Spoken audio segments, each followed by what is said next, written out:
Thermodynamics का बहुत सारी एप्लीकेशंस है, ठीक है। जैसे कि पावर प्लांट है, पावर प्लांट्स हो गए, अपने जितने भी आईसी इंजन है उसके अंदर थर्मोडायनेमिक्स के फंडामेंटल्स ही काम आते हैं। तो उन सब की स्टडी के लिए सबसे पहले हमें बेसिक्स पता होना चाहिए।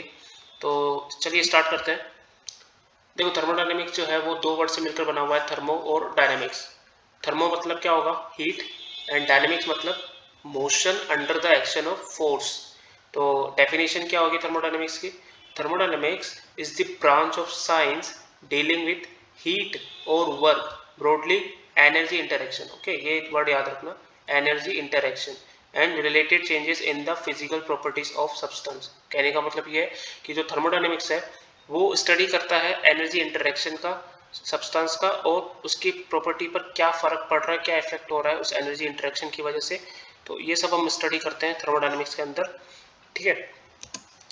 अच्छा, दो तरह की अप्रोच होती है, मैक्रोस्कोपिक अप्रोच और माइक्रोस्कोपिक। देखो मैक्रोस्कोपिक में क्या होता है, हम ये अज्यूम करते हैं जो प्रॉपर्टी है सिस्टम की वो थ्रू आउट यूनिफॉर्म है, ठीक है ना। इससे क्या होगा कि हमारी स्टडी भी इजी हो जाती है। जबकि माइक्रोस्कोपिक में क्या होता है, माइक्रोस्कोपिक में हमें मॉलिक्यूलर लेवल तक की प्रॉपर्टी को स्टडी करनी पड़ती है। जितने भी स्पेस प्रोग्राम होता है, रेरिफाइड गैसेस वहाँ पे यूज होती है, तो वहाँ पे हम माइक्रोस्कोपिक अप्रोच यूज करते हैं। अच्छा, इसको स्टैटिस्टिकल थर्मोडायनेमिक्स बोलते हैं माइक्रोस्कोपिक अप्रोच को, जबकि माइक्रोस्कोपिक अप्रोच को क्लासिकल थर्मोडायनेमिक्स भी बोलते हैं। ये कभी कभी क्वेश्चन आ जाता है इसके, तो ये आप याद रखिएगा, ठीक है। तो अच्छा, सिस्टम क्या होता है? सबसे पहले सिस्टम वो होगा जिस पर हम अपनी स्टडी कर रहे हैं, जिसको हमने हमारा फोकस है। इट इज़ अ रीजन और स्पेस फॉर स्टडी, ठीक है। अच्छा, सराउंडिंग क्या होगी? सराउंडिंग होगी सिस्टम के अलावा जो कुछ भी है वो सब कुछ सराउंडिंग है, जैसे कि everything external to the system is surrounding.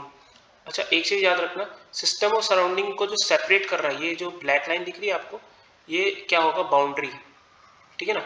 जो भी सिस्टम और सराउंडिंग को सेपरेट कर रहा है उसको हम क्या बोलेंगे, बाउंड्री। बाउंड्री टू टाइप्स की होती है, फिक्स्ड एंड मूवेबल। मतलब कि देखो मैं एक एग्जांपल से आपको मैं बताता हूँ इसका क्या मतलब है।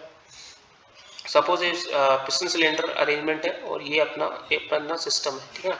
ये अपन ने अपना सिस्टम कंसिडर किया है, तो जो इसकी ये वाली बाउंड्री ये रहेगी फिक्स्ड, जबकि ये वाली जो बाउंड्री है ये रहेगी मूवेबल। क्यों? देखो जैसे जैसे पिस्टन ऊपर जाएगा या नीचे जाएगा ये वाली बाउंड्री मूव करेगी, जबकि ये वाली फिक्स रहेगी, ठीक है। तो इसको इसलिए इसको फिक्स बोलते हैं, इसको मूवेबल होता है। अच्छा, जो बाउंड्री है ये इमेजिनरी भी हो सकती है और एक्चुअल भी हो सकती है, ठीक है ना, दोनों टाइप की हो सकती है।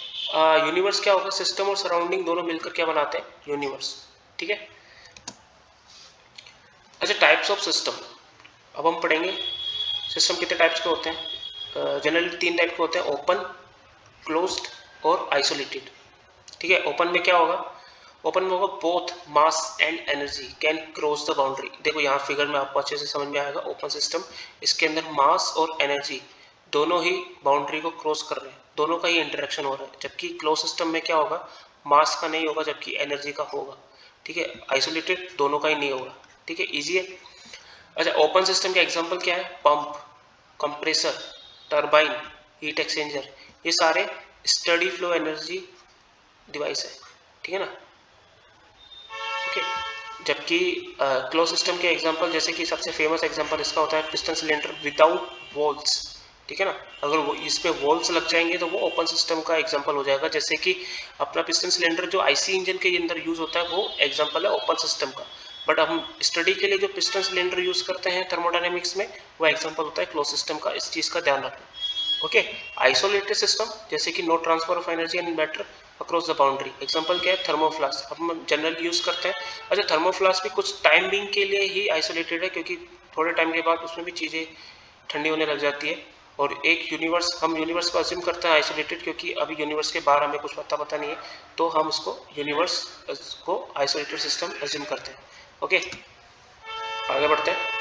तो प्रॉपर्टीज क्या होती है, जो कि सिस्टम के कैरेक्टरिस्टिक्स को डिफाइन कर रहे हैं, उसको हम प्रॉपर्टीज बोलते हैं। जैसे कि प्रेशर, टेम्परेचर, वॉल्यूम, मास, ठीक है ना, ये सब प्रॉपर्टीज होती है। ओके, इसके अलावा बहुत सारी होती है, हम आगे बढ़ेंगे। तो थर्मोडायनेमिक्स प्रॉपर्टी जो होती है वो टू टाइप्स की होती है। एक होती है एक्सटेंसिव प्रॉपर्टी, एक होती है इंटेंसिव प्रॉपर्टी। जैसे, ठीक है। इसमें देखो ये जो एक्सटेंसिव प्रॉपर्टी होती है वो डिपेंड करती है मास पे। सपोज करो एक सिस्टम है, ठीक है ना, उसको मैंने 2 पार्ट में डिवाइड कर दिया, तो ये इसका इधर मास बचेगा m/2, इधर बचेगा m/2। तो जो प्रॉपर्टी इस पार्टीशन की वजह से इफेक्ट होगी वो होगी एक्सटेंसिव प्रॉपर्टी, क्योंकि वो डिपेंड कर रही है मास पे। और जो प्रॉपर्टी इफेक्ट नहीं होगी like pressure, temperature, density, they will not affect by this partition. Okay, तो ये प्रॉपर्टी क्या होगी, इंटेंसिव प्रॉपर्टी होगी, ठीक है।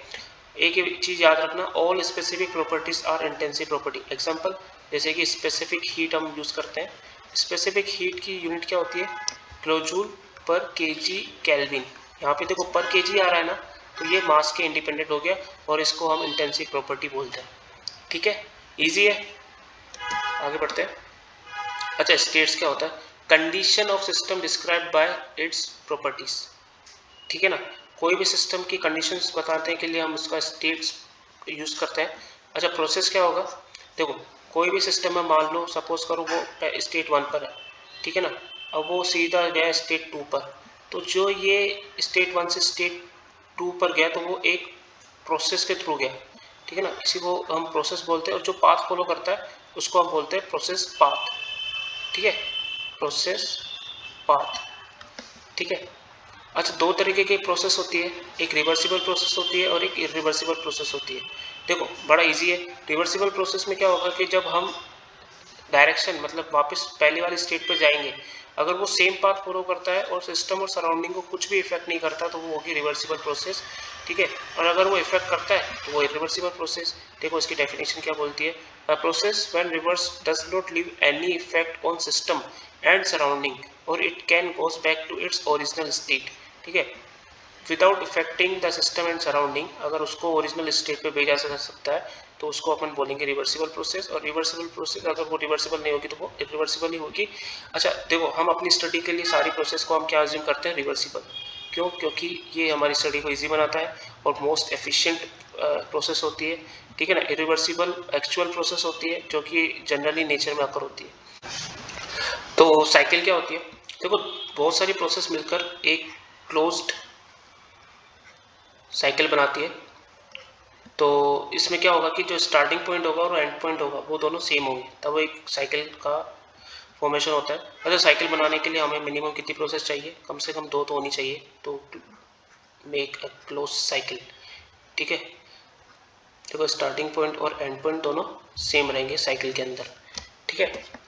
अब हम पढ़ेंगे point function and path function. देखो पॉइंट फंक्शन क्या होता है, properties that depend on only and states, ठीक है ना, केवल एंड स्टेट पर डिपेंड करती है, पाथ पे डिपेंड नहीं करती। जबकि पाथ फंक्शन क्या होगा, वो properties that depend on path followed, ठीक है ना।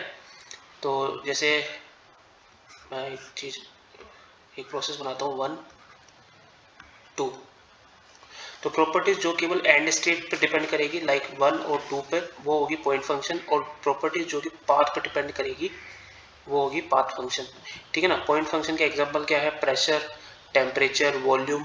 जबकि पाथ फंक्शन का एग्जांपल क्या है, वर्क, हीट। देखो एक एग्जांपल से मैं आपको बताता हूँ।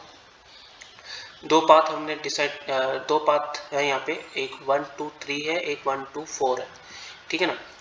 अब मैं अगर इसका नेट वर्क ट्रांसफर निकालूंगा तो वो आएगा 1 3 2 और W142, जो कि एक दूसरे के इक्वल नहीं होंगे। क्यों, क्योंकि वर्क इस पाथ फंक्शन जो कि डिपेंड करेगा कि क्या पाथ फॉलो हुआ है, और दोनों अलग अलग हैं तो दोनों सेम नहीं होंगे। जबकि अगर प्रॉपर्टीज की बात करें तो जो 1 पे प्रॉपर्टीज होगी वो सेम ही रहेगी दोनों ही प्रोसेस के लिए, और जो 2 पर होगी वो भी सेम ही रहेगी, ठीक है।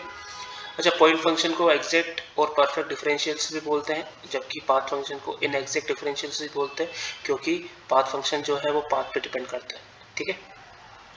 आगे बढ़ते हैं। अच्छा, थर्मोडायनेमिक्स इक्विलिब्रियम। देखो इक्विलिब्रियम का मतलब ये है कि अब कुछ चेंज नहीं होगा, स्टेट ऑफ इक्विलिब्रियम में जो चीज़ें हैं वो स्टैटिक हो जाती है, ठीक है ना। अब थर्मोडायनेमिक इक्विलिब्रियम का मतलब क्या है कि अगर 3 कंडीशंस फॉलो हो रही है, लाइक थर्मल इक्विलिब्रियम भी हो रहा है, मैकेनिकल इक्विलिब्रियम भी हो रहा है, केमिकल इक्विलिब्रियम भी हो रहा है, तो वो सिस्टम किस में होगा, थर्मोडायनेमिक इक्विलिब्रियम में, ठीक है। थर्मल इक्विलिब्रियम का मतलब कि टेम्परेचर डिफरेंस 0, ठीक है, no temperature difference between system and surrounding. Mechanical equilibrium का मतलब कि there should be no unbalance force within the system और विद द बाउंड्री, कोई भी फोर्स प्रेशर नहीं होना चाहिए, अनबैलेंस फोर्स प्रेशर। और केमिकल इक्विलिब्रियम का मतलब क्या है कि no chemical reaction and no change in chemical composition, ठीक है ना, chemical composition throughout same होना चाहिए, ठीक है ना। जब ये तीनों कंडीशंस फॉलो होती है तो जो सिस्टम होता है वो थर्मोडायनेमिक इक्विलिब्रियम में होता है, ठीक है। अच्छा, यहाँ तक ही था आज का लेक्चर, तो थैंक यू सो मच।